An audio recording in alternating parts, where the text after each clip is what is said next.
સાંભળવા મળ્યું છે કે આજે બોરનાલીમાં ગુલાબજાંબુ છે. હેલો ગાઈઝ, ગુડ મોર્નિંગ, જય Swaminarayan, welcome to my mini vlog.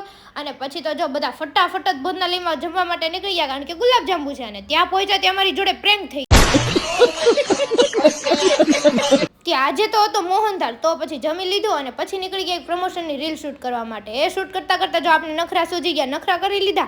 અને આ જો પછી કોકડિયા બેને પણ એમની પ્રમોશનની એક રીલ બનાવી લીધી.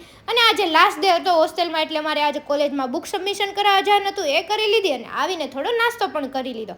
ત્યાં જો આ આવી ગઈ કે હવે મને એક લાસ્ટ પેપર રહ્યું છે ને, તો એક આઈએમપી કહી દો. પછી અમે કીધું આખી બુક આઈએમપી જ છે, તો પછી એમને કહી દીધું બાય બાય. અને પછી થોડી જ વારમાં જો થોડા રિલેટિવ બેન સિસ્ટરને બધા હતા, એ બધા જો ફોન કરવા માટે આવી ગયા હતા. તો એમને પણ છેલ્લી વાર આજે વ્લોગમાં લઈ લીધા. અને છેલ્લી વાર આ રૂમમાંથી દેખાતો સનસેટ જોઈ લઈએ, અને પછી છેલ્લી વાર આ હોસ્ટેલનો વ્યૂ જોઈ લઈએ. પછી તો ખબર નહીં આવે ક્યારે મળીશું. બાય. ના હજુ તો આજની છેલ્લી પ્રેઝન્ટ પુરાવાની તો ભૂલાય જ ગઈ. જો અમે લોકોએ પ્રેઝન્ટ પૂર લીધી ને, દીદીને કહી દીધું